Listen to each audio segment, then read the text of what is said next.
Welcome to the channel students. तो NCERT की exercise है 6.2 on the increasing and decreasing functions.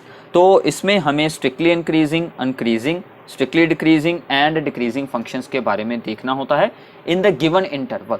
तो हमारी जो इसमें मेन कंडीशन क्या रहती है कि स्ट्रिक्टली इंक्रीजिंग होगा अगर डेरिवेटिव को वो यहाँ पर डेरिवेटिव क्या होगा ग्रेटर देन जीरो, डेरिवेटिव होगा greater than equal to zero then increasing, derivative होगा less than zero then strictly decreasing, derivative होगा less than equal to zero then decreasing. तो हम एक्सरसाइज को स्टार्ट करते हैं। ये कंडीशंस हमने पिछली वीडियो में अच्छे से एक्सप्लेन की हुई हैं, तो प्लीज़ आप उस वीडियो को जरूर देखिए। तो सबसे पहली प्रॉब्लम है show that the function F X is equals to the 3x plus 17 is strictly increasing on R. ठीक है, तो हमारा फंक्शन क्या है, F X is equals to the 3x plus 17। तो हमारे पास दो वे हैं, यहाँ पर टू वेज हैं इसको प्रूव करने के। तो मैं यहाँ पर डेरिवेटिव वाला यूज़ करूँगा क्योंकि वो सबसे सिंपल और इजी वे है। सो डिफरेंशिएट क्या आएगा इसका डेरिवेटिव 3, x का आ जाएगा 1, 17 का 0, सो ओनली 3। सो अब इसका डेरिवेटिव क्या आ गया है 3 इज ग्रेटर देन 0। ठीक है, for all x belongs to real numbers. ठीक है ना, कोई भी रियल नंबर हो इसकी वैल्यू तो यही रहेगी हमेशा। तो हमें यहाँ से क्या वैल्यू मिली है कि derivative of the function is always greater than 0 for all x belongs to the real numbers, which means that f is strictly increasing। ठीक है, strictly increasing on r, यही तो हमें प्रूव करना था। तो कितना सिंपल है प्रॉब्लम। ठीक है, सिर्फ हमें डेरिवेटिव का साइन चेक करना है। ये तो आ गई एक कांस्टेंट वैल्यू, तो इसमें तो कोई प्रॉब्लम ही नहीं थी। ठीक है, आगे चलते हैं। सेकंड सम में है फंक्शन दिया हुआ है e raise to power 2x। तो आपको एक बात का ध्यान रखना है, exponential values a raise to power कोई भी हो ऑलवेज पॉजिटिव होता है, कभी भी नेगेटिव आंसर नहीं दे सकता। तो इसका अब हम करते हैं derivative f dash x, e raise to power जो भी हो पहले तो सेम आ जाता है डेरिवेटिव। ठीक है ना, तो मैंने आपको पहले बताया था डेरिवेटिव आपको अगर अच्छे से आता होगा तो ये चैप्टर बिल्कुल ईजी हो जाएगा। 2x का डेरिवेटिव 2। ठीक है, तो ये बन गया 2 into E raise to power 2x। अब देखिए आप यहाँ पर x की जो मर्जी वैल्यू यूज कर लें, कोई भी रियल वैल्यू यूज कर लें, इसका आंसर ऑलवेज ग्रेटर देन 0 ही होगा, 0 भी नहीं हो सकता। आप एक बार सोच कर देखें कि x की वैल्यू हम क्या यूज करें कि ई रेज टू पावर 2x का आंसर 0 आ जाए। कभी भी हम किसी भी कांस्टेंट की कोई भी पावर यूज कर कर उसका आंसर 0 नहीं बना सकते। ठीक है, कोई भी रियल नंबर वैल्यू यूज कर कर। ओके, तो इसका मतलब यहाँ पर भी सेम चीज हमारी प्रूफ हो चुकी है कि F dash X is greater than 0 for all x belongs to real numbers, so therefore f is strictly increasing on r। ये आपको साथ में यहाँ पर लाइन इंक्लूड कर देनी है। तो ऐसे ही यहाँ पर थे, ये तो सिर्फ आप कह सकते हैं कि एक इंट्रोडक्टरी पार्ट है, सिंपल सी प्रॉब्लम्स है। 6.2 एक्सरसाइज हम यहाँ पर सोल्व कर रहे हैं। ओके, नेक्स्ट चलते हैं थर्ड सम की तरफ। ठीक है, सो थर्ड सम हमारा है, फॉर्मूला हम यहाँ पर भी सेम लगाएंगे, थोड़ा सा चेंज है, थोड़ी सी यहाँ पर अब स्टेटमेंट हमारी चेंज हो जाएगी। ठीक है ना, साइन एक्स फंक्शन हमें दिया गया है। सो ध्यान से देखते हैं, स्टेटमेंट है F X is equals to the sine X is show that strictly increasing in the interval 0 to π/2। ठीक है, ओपन इंटरवल दिए गए हैं। Strictly decreasing in the interval π/2 to π, second part है इसका, and C part neither increasing not decreasing in the interval 0 to π। ठीक है, तो सबसे पहला स्टेप हमारा क्या रहेगा, डेरिवेटिव निकालना। ठीक है, so this is the function sine X, so F dash X is equals to the cos X. ठीक है, अब हमारे पास वैल्यू आ चुकी है इसके डेरिवेटिव की। अब हम देखते हैं हमारा सबसे पहला इंटरवल क्या है, 0 to π/2। अब 0 to π/2 में कोस एक्स की वैल्यू क्या होती है, पॉजिटिव होती है नेगेटिव होती है, ये बात आपको खुद ऑब्जर्व करनी पड़ेगी। तो cos x in the 0 to π/2 यानी कि फर्स्ट क्वाड्रेंट में कोस एक्स क्या रहता है, पॉजिटिव, यानी कि ग्रेटर देन 0। ठीक है, क्योंकि end points are not included, open interval है, सो ओनली ग्रेटर देन 0 लिखेंगे। अगर एंड पॉइंट्स इंक्लूड कर दिए गए तो यहां पर इक्वल टू 0 भी आ जाएगा।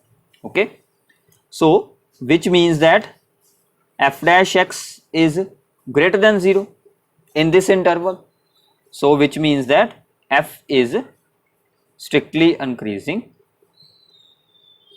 in 0 to pi by 2 open interval। बस इतना काम है हमारा, और हमें कुछ नहीं करना, साइन चेक करने हैं।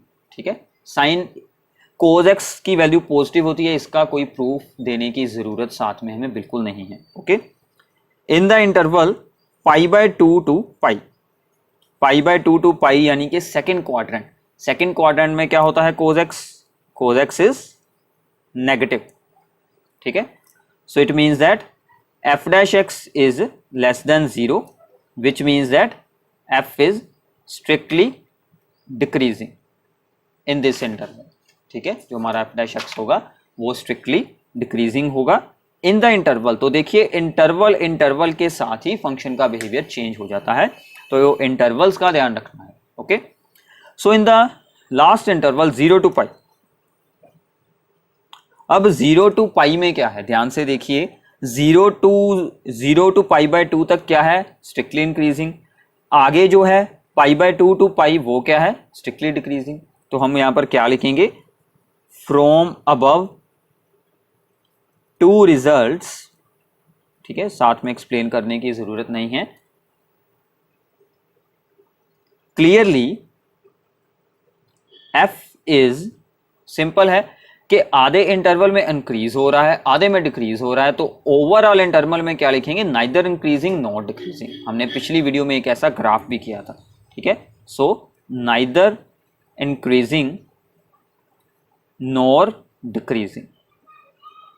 ठीक है, तो इस बात का आपको ध्यान रखना है। और साथ में सबसे इंपॉर्टेंट बात, sine X and cos X functions के ग्राफ्स को जरूर याद कर लीजिए, वो आपके इस चैप्टर में बहुत ही यूजफुल रहने वाले हैं। तो कोज एक्स फंक्शन का अगर हम ग्राफ बनाएं तो वो हमारा कुछ इस तरह से बन जाएगा। यहाँ से स्टार्ट होता है 1 और यहाँ पर वैल्यू होती है -1, पहले यहाँ से आता है 0 और यहाँ तक चल जाता है वो -1। ऐसे ही आगे वैल्यूज़ होंगी 3 पाई बाय 2, उस पर फिर से हो जाएगा 0 और फिर आगे वैल्यू होगी 2 पाई, उस पर फिर से बन जाएगा वो 1।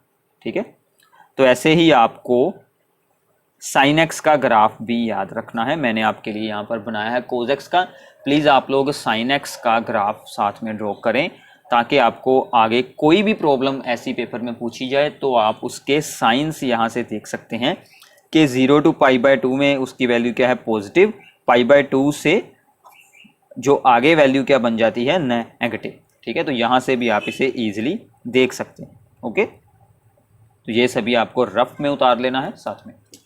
तो ये था हमारा क्वेश्चन नंबर 3। आगे चलते हैं क्वेश्चन नंबर 4 की तरफ। ठीक है, सो अब थोड़ी सी प्रॉब्लम हमारी चेंज होगी, because here is find intervals. Intervals हमें खुद सोल्व करने हैं, in which the function this one is strictly increasing और स्ट्रिक्टली डिक्रीजिंग, जिसमें ये फंक्शन हो स्ट्रिक्टली डिक्रीजिंग और इंक्रीजिंग, बट हमारी स्टार्टिंग तो सेम रहने वाली है। हमें क्या करना है, डेरिवेटिव निकालना है।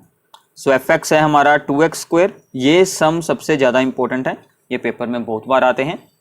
डेरिवेटिव करें एफ डैश एक्स, क्या बनेगा, तो x² का 2x, 2 × 2 4x और इसका 3x का -3। अब हम यहाँ पर क्या लिखेंगे, पार्ट 1 4 स्ट्रिक्टली इंक्रीजिंग। ठीक है, स्ट्रिक्टली इंक्रीजिंग होने के लिए हमें क्या कंडीशन चाहिए कि derivative of the function is greater than 0। यही कंडीशन हमने रीड की है पिछली थ्योरम्स में। ठीक है, सो डेरिवेटिव का आंसर ग्रेटर देन 0 होना चाहिए। डेरिवेटिव की वैल्यू क्या है, 4x - 3 शुड ग्रेटर देन 0। ठीक है, तो यहां से हमें x को सोल्व कर लेना है, x इज ग्रेटर देन 3/4, मतलब कि डेरिवेटिव जो है वो ग्रेटर देन 0 रहेगा अगर x की वैल्यू हो greater than 3/4। It implies that x belongs to the interval, greater than sign है, नॉट इक्वल टू है, ओपन इंटरवल लगाएंगे। 3/4 टू रियल नंबर्स है, पूरी इसकी डोमेन। ठीक है ना, एक पोलिनोमियल फंक्शन है तो इसकी पूरी डोमेन क्या बनेगी, real numbers. So 3/4 to infinity, तो हमारा क्या होगा, f इज यहां से आंसर मिल गया strictly increasing in 3/4 to infinity. Okay, ऐसे हमें यहां से इंटरवल फाइंड करने हैं। अब डिक्रीजिंग का आप लोग खुद सोल्व कर कर देख सकते हैं, बिल्कुल सिंपल है। यहां पर क्या करना है, लेस देन 0। तो डिक्रीजिंग के लिए मैं डायरेक्टली आंसर उतार रहा हूं, आप लोगों को खुद सोल्व करना है। f इज स्ट्रिक्टली डिक्रीजिंग इन, यहां पर सिर्फ साइन चेंज होगा, लेस देन आ जाएगा, यहां पर आ जाएगा लेस देन, तो इंटरवल क्या बनेगा, x बिलोंग्स टू -∞ टू 3/4, क्योंकि यहां पर क्या आएगा, x इज लेस देन 3/4, मतलब के 3/4 से छोटी वैल्यूज, मतलब के -∞ तक। अगर हम इसे नंबर लाइन पर ड्रॉ कर कर देखें तो यहां पर क्या होगा कि ये वैल्यू है हमारी 3/4। तो एक बात का यहां पर आपको और ध्यान रखना है, जो सबसे इंपॉर्टेंट बात है, ठीक है, सबसे इंपॉर्टेंट बात है यहां पर कि जिस पॉइंट पर फंक्शन की वैल्यू 0 हो रही है, ठीक है ना, अगर हम x की वैल्यू यहां पर लगाते, सॉरी फंक्शन की नहीं, फंक्शन के डेरिवेटिव की, जिस पॉइंट पर फंक्शन के डेरिवेटिव की वैल्यू 0 हो रही हो वो था हमारा पॉइंट, दैट इज द 3/4। तो उसी पॉइंट से ही दो पार्ट होंगे पूरे रियल नंबर लाइन के, ठीक है, यहीं से दो पार्ट हुए हैं और दोनों साइड्स पर फंक्शन का बिहेवियर जो है वो यहां पर अलग होगा। अगर यहां पर शो हुआ है हमारे लिए इंक्रीजिंग, तो यहां पर होगा डिक्रीजिंग। ऐसा बिल्कुल नहीं होगा कि दोनों साइड पर सेम बिहेवियर आ जाए, तो फंक्शन यहां पर 0 नहीं हो सकता। फंक्शन का डेरिवेटिव 0 उसी पॉइंट पर होता है जहां पर उसका बिहेवियर चेंज हो रहा हो। मोस्ट ऐसे फंक्शन होते हैं, एक दो एक्सेप्शंस होती हैं, वो हम बाद में एक्सप्लेन करेंगे, ठीक है।